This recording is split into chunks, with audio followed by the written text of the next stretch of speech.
Most cruisers avoid inside cabins like the plague. No windows, no views. Some say it's like sleeping in a shoebox at sea. So why do I keep booking them over and over again? Well, after more than 30 cruises and thousands of dollars saved, I can tell you this: inside cabins are one of the most underrated travel hacks in cruising. They're not glamorous, they're not scenic, but they've let me travel farther, cruise more often, and actually enjoy my vacations more. And today, I'm going to show you why I always choose an inside cabin, even when I could afford something bigger. Plus, I'll share the unexpected perks most cruisers don't realize, including how one of my balcony upgrades totally backfired. Let's get into it. Let me be brutally honest.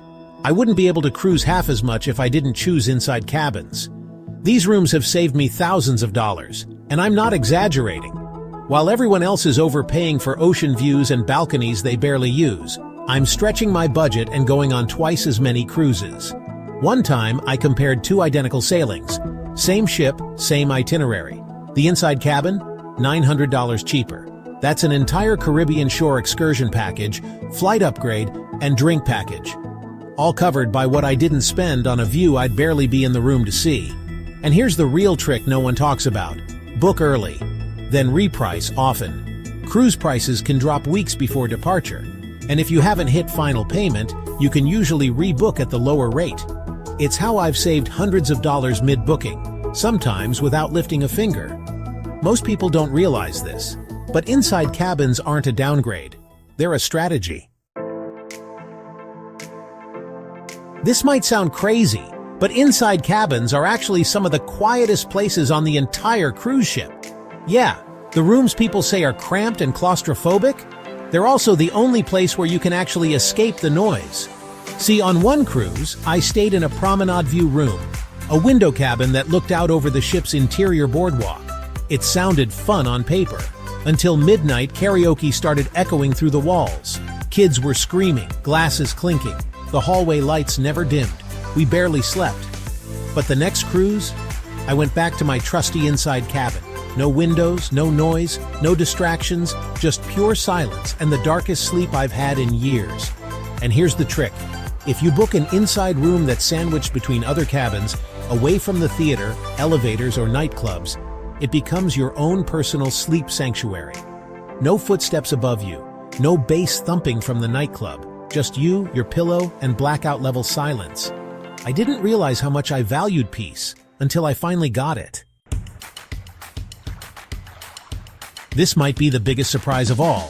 Inside cabins, the cheapest rooms on the ship, actually give you the best sleep you'll ever have on vacation. No balcony, no window, no sunlight, and that's exactly why they work.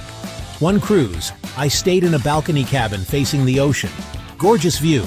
But every single morning, the sun came blasting through the curtains at 6 a.m. like a spotlight. I couldn't sleep in, even when I wanted to. The next cruise, I went back to my usual inside cabin, and it was a total game changer. I slept 9 hours straight. No alarms, no light leaks, no interruptions, just pure, uninterrupted blackout. And here's the thing most people don't realize. It doesn't matter if it's 3 p.m. or 3 a.m. In an inside cabin, your body thinks it's midnight. That means instant naps, deeper sleep, and more energy for your actual vacation. On port-heavy cruises, when you're waking up early and walking 10,000 steps a day, that kind of rest is everything. You didn't come on vacation to wake up tired. You came to feel amazing. And ironically, the room that helps you do that is the one most people overlook. You might think an inside cabin is cramped, awkward, and barely livable. But here's the truth. These rooms are way more functional than people give them credit for. And in some cases, they actually work better than bigger cabins. Let me explain. On one of my first cruises, I was nervous about booking an inside room. I imagined bumping into furniture, nowhere to put my things, no space to move. Basically sleeping in a closet at sea. But when I walked in, I was shocked. Everything had a place. The closet was full-sized. The bed was huge. Even the nightstands had drawers, the vanity doubled as a desk, and there was hidden shelving I didn't even notice at first. It was like being in a tiny, perfectly engineered spaceship. Compact but efficient, and way more comfortable than I expected. And here's what no one tells you. Cruise lines know these rooms are small, so they've designed them down to the centimeter.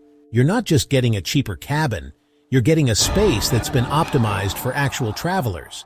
So unless you're planning to stay in your cabin all day, which, let's be honest, you won't feel like you're missing anything. In fact, you might start wondering, why were you paying more for space you never used? Let's be honest. Have you ever bought something expensive and then felt like you had to force yourself to use it just to feel like it was worth it? That's exactly what happened when I booked my first suite on a cruise. The room was gorgeous, massive balcony, comfy couch, even extra perks like a priority check-in. But halfway through the cruise, something weird happened. I started stressing about whether I was using it enough. Should I be relaxing more in the room? Should I skip this show and enjoy the balcony? Should I stay in and get my money's worth? Suddenly, I wasn't thinking about what I wanted to do. I was thinking about what I should do to justify the price. Now compare that to cruising in an inside cabin. I sleep, I shower, I leave. That's it. And because I'm not paying for luxury, I don't feel obligated to use it. No guilt, no pressure, no second-guessing my fun. I can spend my days exactly how I want, from sunrise at the buffet to late-night karaoke, without once thinking, should I be in my room right now? Sometimes, the best value isn't what gives you more. It's what gives you the freedom to enjoy everything else. What if I told you some inside cabins actually have a view, even though there's no window at all? I didn't believe it at first either, but it's real, and it's kinda genius. On some of Royal Caribbean's newer ships, you can book an inside cabin with something called a virtual balcony, a massive floor-to-ceiling screen that shows you the exact live view from outside the ship. Waves rolling, sunrises, even port arrivals, all in real time. The first time I stayed in one, I walked in and thought, wait, am I in the wrong room? Because it actually felt like a balcony cabin, even though I was paying inside cabin prices. And Norwegian? They've gone a step further. They now have solo cabins with built-in virtual windows just for one-person stays, and they're surprisingly cozy. Now, does it feel exactly like having a real balcony? Of course not. You can't step out, smell the ocean, or hear the wind, but it gives you the illusion of space, and sometimes that's all you need to feel a little less boxed in. It's kind of like cruise ship magic, using tech to make a small room feel big. And if you've ever worried about feeling claustrophobic in an inside cabin, this just might be the feature that changes your mind. Let me tell you about the time I upgraded to a balcony cabin and instantly regretted it. We were cruising around Iceland. Glaciers, fjords, absolutely breathtaking. I figured, you know what? I deserve this. So I paid an extra $300 for a balcony cabin, thinking I'd spend every morning sipping coffee with a view. But the moment we set sail, I realized I had made a mistake. Our neighbors? Let's just say they didn't care about the no-smoking policy, or the fact that marijuana is banned on board. They were lighting up on the balcony, constantly. Every time I stepped outside to enjoy the view, it hit me like a wall. Not ocean breeze, not fresh air, smoke, all day. We reported it. The cruise line handled it professionally, but for those first few days, my expensive upgrade, completely wasted. And that's when it hit me. Inside cabins don't have this problem. No balconies, no smoke drifting in, no awkward eye contact through glass dividers. Just walls. Soundproof. Problem-free. Inside cabins might be small, but they come with peace of mind you can't always buy, even if you upgrade. And if you think that's the only hidden downside of balcony cabins, wait until you hear this next one. All right, now that you've seen the perks, let's talk about you.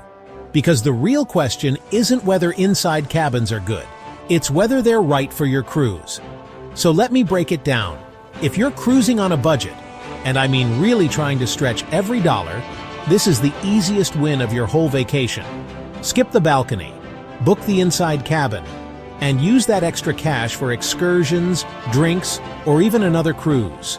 If your itinerary is port-intensive, you know, where you're off the ship nearly every day, why pay more for a view you won't be there to enjoy? Now, flip that. If you're sailing through Alaska, Iceland, or Norway, the kind of destinations where the view is the experience, then yes, a balcony might actually be worth it. Waking up to glaciers and fjords, that's once-in-a-lifetime stuff. And here's a big one. If you're the type of traveler who values slow mornings, private downtime, room service in robes, you might genuinely enjoy the space and vibe of a balcony or suite. But if you're like me, the kind of cruiser who wants to explore every deck, hit every show, and squeeze every ounce of adventure out of the trip, then you don't need a balcony. You need a charging station, a shower, and a place to crash. That's it. You don't need your cabin to be a destination, because the ship and the journey already is. And if that sounds like you, then an inside cabin just makes sense. That's why I almost always stay in an inside cabin. And maybe you should too. Let me know in the comments, what kind of cabin do you usually book and why?